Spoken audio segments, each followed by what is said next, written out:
اعوذ باللہ من الشیطان الرجیم بسم اللہ الرحمن الرحیم یا ایہا الرسول لا یحزنک، اے رسول آپ کو یہ تکلیف نہیں پہنچا سکتے۔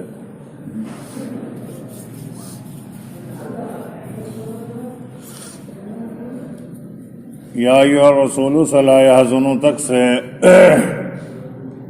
آخر تک اسی کا بیان ہے جس سے یہ انکشاف کرایا گیا کہ آپ صلی اللہ علیہ وسلم کی خدمت میں آنے والا وفد منافقین کا ہے،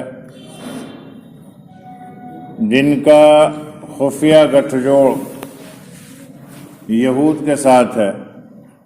اور یہ یہود کا ہی بھیجا ہوا وفد آ رہا ہے۔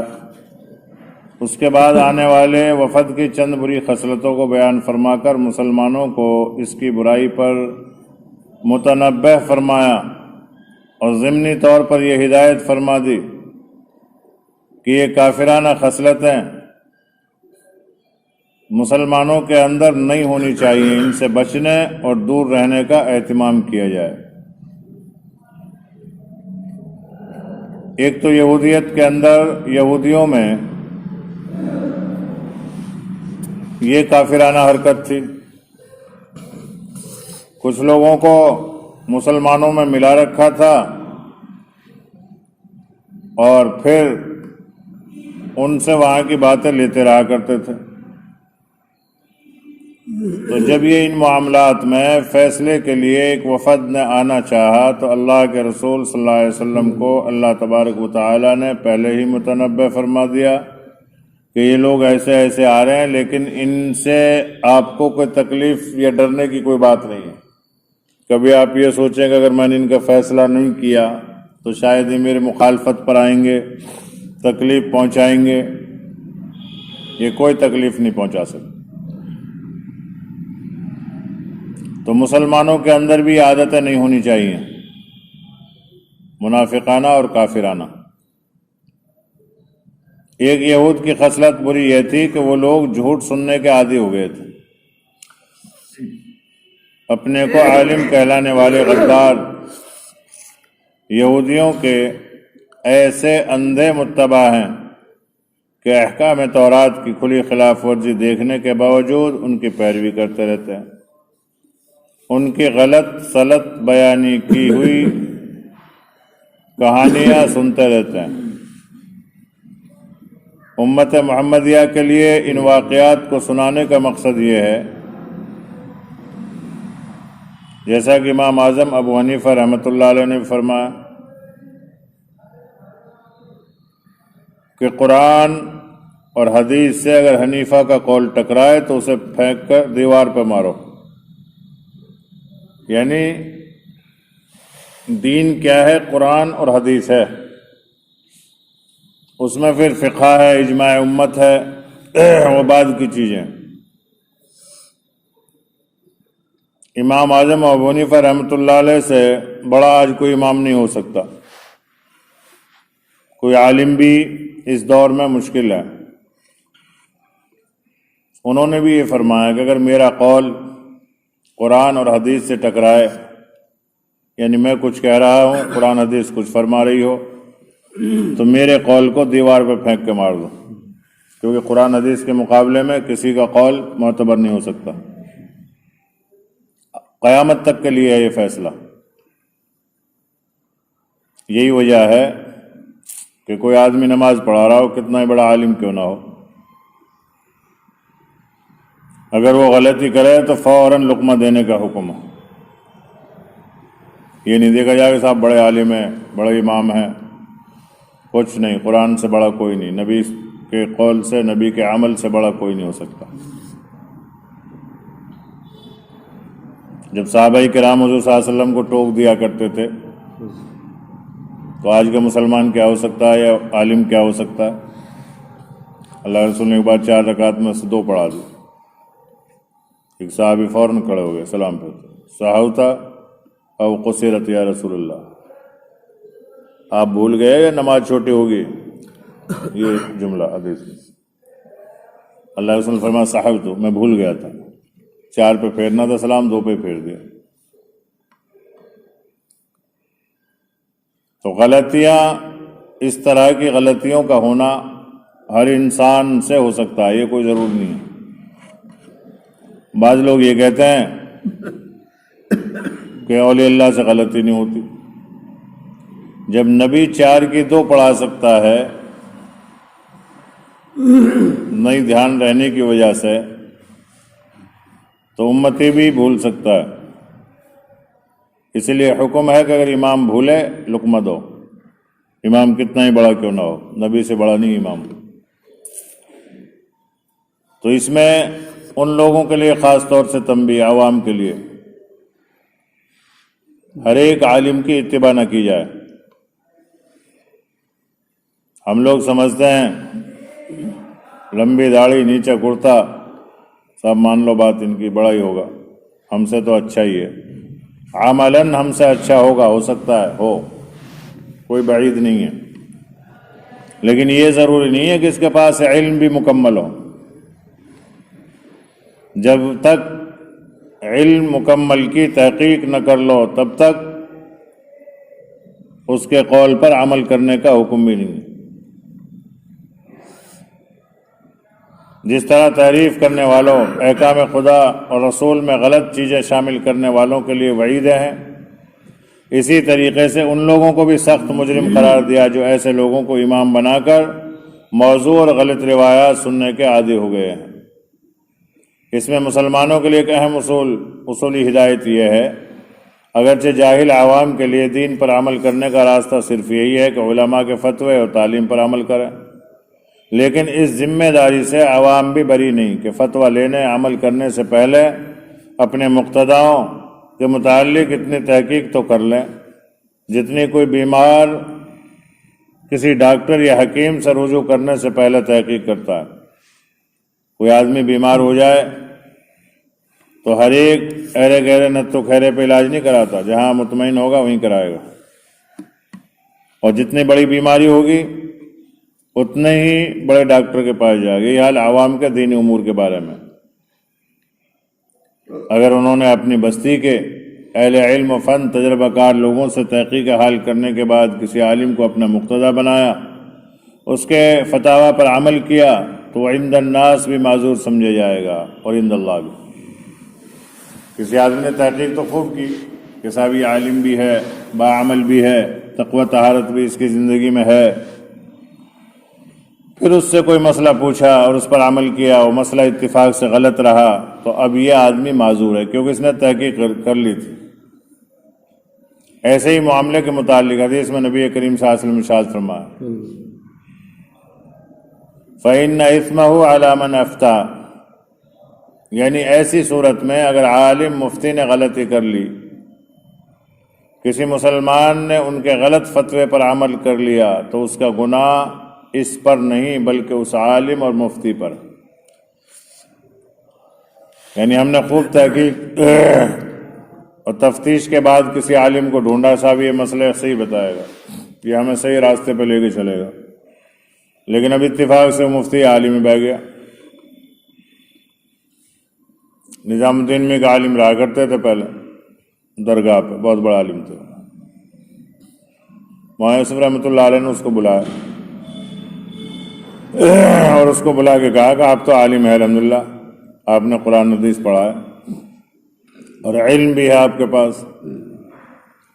پھر آپ کے ہوتے ہوئے یہ ساری بدعات کیوں درگاہ پہ؟ ہاں، تو انہوں نے یوں کہا، جی اس کے لیے، ہاں اور کیا، علم اپنی جگہ ہے، عمل اپنی جگہ ہے، لیکن ہماری یہ ساری خرافات ہیں، اس کے لیے چل رہی۔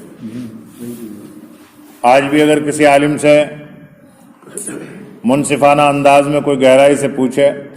تو یہی بتائے گا کہ صاحب کیا کریں، روٹی روزی کا مسئلہ چلنا تو چل رہا، اور جبکہ وہ اپنے بیانوں میں، اپنی کتابوں میں، اپنی تقریروں میں بعض بدعات کے خلاف خوب بولتے ہیں، وہ بتاتے ہیں کہ یہ چیز صحیح نہیں ہے، اس سے بچو، یہ چیز صحیح نہیں، اس سے بچو، بتاتے ہیں، لیکن عوام بعض وقت علماء پہ بھی غالب آ جاتی، پھر نہیں مانتے علماء کی، پھر مجبوری میں علماء کو بھی شریک ہونا پڑ جاتا ہے۔ مثال طور بیاہ شادی ہے ہماری، ہماری سب کی بیاہ شادیوں میں عموماً غیر شرعی کام ہوتے ہیں سب کے، اور ہم سب اس میں شامل بھی ہوتے ہیں، پھر مجبوری کیا کریں۔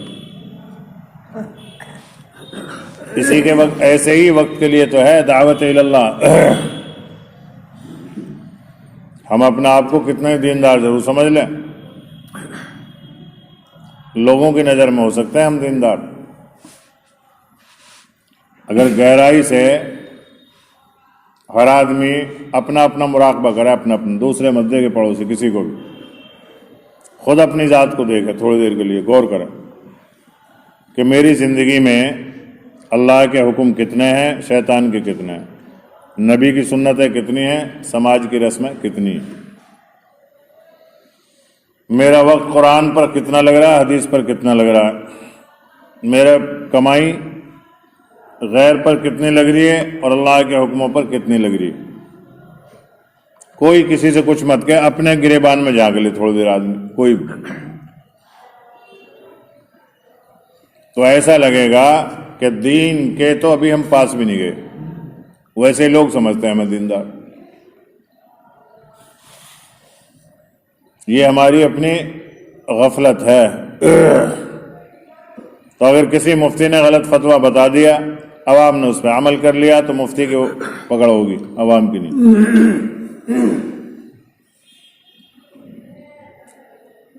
ایسی غلطی کی ہو یا امکانی غور و خوض میں کمی کی ہو، یا بعض وقت ایسا ہوتا ہے کہ وہ عالم ہی نہیں ہے، لوگوں کو فریب دے کے اس منصب پر مسلط ہو گیا، بہت سے ہوتے ہیں ایسے۔ امام بھی جو ہے نا 3 طرح کے ہوتے ہیں، پیش امام جو صحیح معنی میں امامت کا حق ادا کرے، اپنی عوام کو دین پر صحیح معنی میں لے کر چلے، وہ ہے پیش امام۔ اور ایک ہوتا پیٹ امام، عوام جائے کو باڑ میں، کھانے پینے کو اچھا ملتا رہے، تنخواہ ٹھیک ٹھاک چلتی رہے، بس چھٹی، ہمارے لیے کوئی کچھ بھی کرو۔ اور بعض لوگ بھی کہہ دیتے ہیں امام سے، جی آپ کو کیا لینا، آپ تو نماز پڑھاتے رہو بس خالی، آپ کے لیے کوئی کچھ بھی کرے۔ یہ کہنا بھی غلط، اور امام کا یہ سوچنا بھی غلط کہ عوام کچھ بھی کرے۔ کیوں کرے عوام کچھ بھی؟ اگر کسی نے آپ کو گاڑی دے دی کہ صاحب اسے چلاؤ، میرے کنبے کو لے کے وہاں چلاؤ دعوت میں، اب آپ اسے چلانے لگو الٹا سیدھا، تو کیوں چلانے دے گا اسے؟ اور کیوں چلائے الٹا سیدھا؟ اس کا کام تو یہ ہے کہ بالکل صحیح چلاؤ، گاڑی کا بھی نقصان نہ ہونا چاہیے، سواری کا بھی نقصان نہیں ہونا چاہیے، اور اس گاڑی سے کسی اور کو بھی نقصان نہیں ہونا چاہیے۔ ایسے منصب امامت ہے، اپنا بھی نقصان نہ ہو اور مقتدیوں کا بھی نقصان نہ ہو، اور جو دوسرے اور ہیں غیر مقتدی ان کو بھی نقصان نہ ہو۔ یہ تینوں فرقے، یہ تینوں طبقے امام سے فیض یاب ہوں، اور امام ان تینوں طبقوں کی فکر رکھے۔ عوام کی فکر کر لی، اپنی کری نہیں، بغیر وضو کے ہی سڑکا رہا، تو کیسے کام چلے گا؟ یا اپنی تو فکر کر لی اور اپنے مقتدیوں کی فکر نہیں کی، کسی کو نماز آتی، کسی کو نہیں آتی، کسی کو وضو آتا، کسی کو نہیں آتا، کسی کو غسل ہی نہیں آتا، تو پڑھائے گا ہی کیا؟ ایک عالم ہے، دیندار ہے، متقی پرہیزگار امام ہے، اور مقتدیوں کو اسے فکر ہی نہیں ہے کہ مقتدیوں کو وضو بھی صحیح ہوا کہ نہیں ہوا، تو پھر امامت ہی کہاں رہی؟ اس کا اکیلا پڑھ رہا ہو تو نماز۔ ایسے ہی امام اور مقتدی ان دونوں کی ذمہ داری بنتی ہے کہ اور امت کی بھی یہ فکر کریں، دونوں کو دونوں، خالی پیٹ امام نہ بنے آدمی کہ خالی پیٹ بھر جائے۔ بہت سے اماموں کو ہم نے دیکھا، سنا بھی، کہتے بھی، ارے ہمیں کیا لینا یا تمہیں کیا لینا، تم اپنے امامت کرتے رہو، یہ اپنا آپ جانے، کو باڑ میں جائے، مانتے نہیں، سنتے نہیں، یہ نہیں، یہ تو خالی پیٹ امام رہ گیا پھر۔ اور ایک ہوتا پیچ امام، اسے چاہے تنخواہ بھی مت ملے، روٹی بھی مت ملے، عہدہ ملا رہے بس، جیسے بہت سی جگہ پہ شاہی امامت ہے۔ لیکن اگر کوئی شخص بغیر تحقیق کے محض اپنے خیال سے کسی کو عالم اور مقتدی قرار دے کر اس کے قول پر عمل کر لے، اور وہ فی الواقع اس کا اہل نہیں ہے، تو اس کا وبال تنہا اس مفتی اور عالم پر نہیں ہے، بلکہ یہ شخص بھی برابر کا مجرم ہے جس نے تحقیق کیے بغیر اپنے ایمان کی باغ ڈور کسی ایسے شخص کے حوالے کر دی۔ ایسے ہی لوگوں کے بارے میں ارشاد قرآنی ہے کہ سماعون للکذب، کہ یہ لوگ جھوٹی باتیں سننے کے عادی ہو گئے، اپنے مقتداؤں کے علم و عمل اور امانت و دیانت کی تحقیق کیے بغیر ان کے پیچھے لگے ہوئے ہیں، ان سے موضوع و غلط روایات سننے اور ماننے کے عادی ہو گئے۔ اگر کوئی آدمی ہمیں دین سے بھٹکانا چاہتا ہے، مت بھٹکو، اس کی تحقیق کرو پہلے اس بات کی، تب جا کے کرو۔ یوں مت کو صاحب ہمارے امام صاحب کہہ رہے تھے، یہ امام یوں کر رہے ہیں۔ قرآن اور حدیث کے خلاف تو کسی بھی امام کی نہیں چلے گی، اور چل بھی نہیں سکتی، اور سوچنا بھی نہیں چاہیے آدمی کو کہ صاحب امام کہہ رہے ہیں، حضرت جی کہہ رہے ہیں، کوئی بھی کہہ رہا ہے۔ بات چیزیں ہوتی ہیں علم سے متعلق، ہمیں ان سے حضرت جی سے بھی اتفاق نہیں ہوتا، حضرت جی اپنے مقام پر ہمارے سر ماتھے پہ ہیں، لیکن قرآن اور حدیث اگر کچھ کہے گا اور حضرت جی کچھ کہیں گے تو ہم نہیں مانیں گے، بشرطے کہ ہمیں علم ہو، اور علم ہے نہیں ویسے ہی خواہ کہ صاحب یہ بات تو سمجھ میں نہیں آ رہی، حضرت جی نے ایسے کیوں کہہ دیا، اپنی سمجھ نہیں چلے گی، اس میں قرآن اور حدیث چلے گا۔ اگر قرآن حدیث کے خلاف جب نبی کی بات پر صحابہ ٹوک سکتے ہیں تو حضرت جی کیا ہے؟ کچھ بھی نہیں نبی کے مقابلے میں، نبی کے صحابہ ولیوں اولیاء کے مقابلے میں بھی نہیں ہو سکتا کوئی آج کا عالم۔ تو قرآن کریم نے یہ حال یہودیوں کا بیان کیا ہے اور مسلمانوں کو سنایا کہ وہ اس سے محفوظ رہیں، لیکن آج کی دنیا میں مسلمانوں کی بہت بڑی بربادی کا ایک سبب یہ بھی ہے کہ دنیا کے معاملات میں تو بڑے ہوشیار چست چالاک ہیں،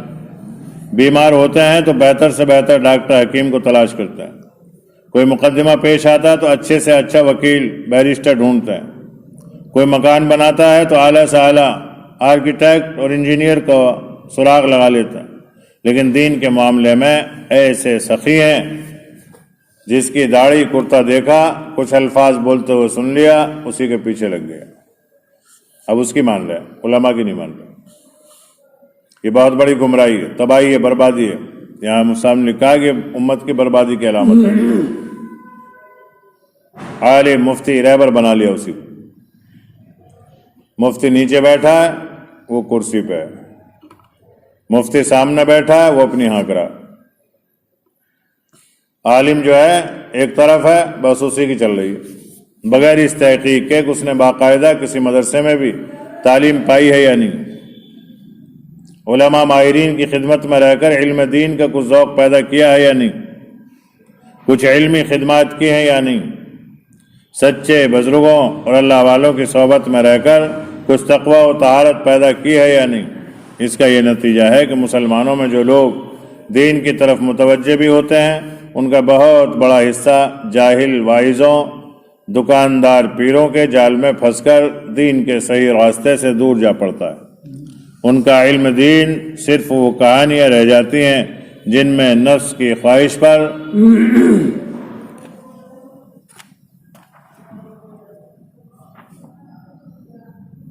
زد نہ پڑے، وہ خوش ہوتے ہیں کہ ہم دین پہ چل رہے ہیں، ہماری بڑی عبادت کر رہے ہیں، ہم لوگ بڑے عبادت گزار ہیں،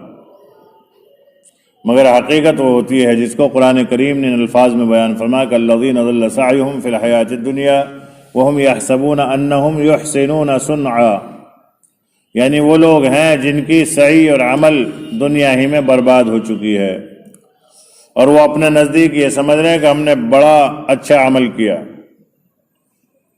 خلاصہ یہ ہے کہ قرآن کریم نے ان منافق یہودیوں کا حال سماعون للکذب کے لفظ میں بیان کر کے ایک اہم اور بڑا اصول بتلایا کہ جاہل عوام کو علماء کی پیروی تو ناگزیر ہے، مگر ان پر لازم ہے کہ بغیر تحقیق کے کسی کو عالم اور مقتدی نہ بنانا، اور ناواقف لوگوں سے غلط سلط باتیں سننے کے عادی نہ ہو جائیں۔ آج امت میں یہی ہو رہا ہے، امت علماء سے کٹ چکی ہے، چاروں طرف پورے دنیا میں لوگوں نے اپنے اپنے اڈے بنائے ہوئے ہیں، ان اڈوں سے جو ہے اپنا اپنا کام چل رہا ہے، اس کو ہم دین سمجھ رہے ہیں۔ ملاوٹ اس میں دین کے پیور تو نہیں چلتا معاملہ. جیسے دال چنے کی ہوتی ہے تو اس میں چنے کی دال کا تو رہنا ضروری ہے. اب اس میں ملاوٹ کنکر کی جبھی تو ہوگی، ڈائریکٹ کنکر تھوڑی بکے گا اس کلر کا. اور عجیب معاملہ، بڑی بڑی فیکٹریاں لگی ہوئی ہیں کنکریاں بنانے کی بھی، اسی کلر کی کنکری بناتے ہیں وہ، مونگ کی دال کی کلر، چنے کی دال کا کلر. بعض وقت کوئی جڑی بوٹی لاویں ہم تو اس میں ایسے اسی حساب کی مٹی ملاویں. ایک مائی آتی ہے، مائی چھوٹی بڑی، اس میں بالکل سیم اسی کلر کی مٹی ملاتے ہیں. ڈلیا موٹی موٹی گوند لاتے ہیں، اس گوند میں اسی لکڑی کا چھلکا، یعنی ملاوٹ کے عجیب عجیب انداز ہوتا ہے. ایسے لوگوں نے دین میں تھوڑی سی ایک دین کی بات لے لی، باقی اپنی طرف سے اس میں ملا لیا. اب چل رہا معاملہ. تو یہ تو یہودانہ خصلت ہے سماعون للکذب والی. آگے بتایا کہ یہود کی ایک دوسری بری خصلت کیا ہے. ان منافقین کی دوسری بری خصلت یہ بتلائی، سماعون لقوم آخرین لم یاتوک، یعنی یہ لوگ بظاہر تو آپ سے ایک دینی معاملے کا حکم پوچھنے آئے ہیں، لیکن در حقیقت ان کا مقصد نہ دین ہے نہ دینی معاملے کا حکم معلوم کرنا ہے، بلکہ ایک ایسی یہودی قوم کے جاسوس ہیں جو اپنے تکبر کی وجہ سے آپ صلی اللہ علیہ وسلم تک خود نہیں آئے. ان کی خواہش کے مطابق صرف یہ چاہتے ہیں کہ سزائے زنا کے بارے میں آپ صلی اللہ علیہ وسلم کا نظریہ معلوم کر کے ان کو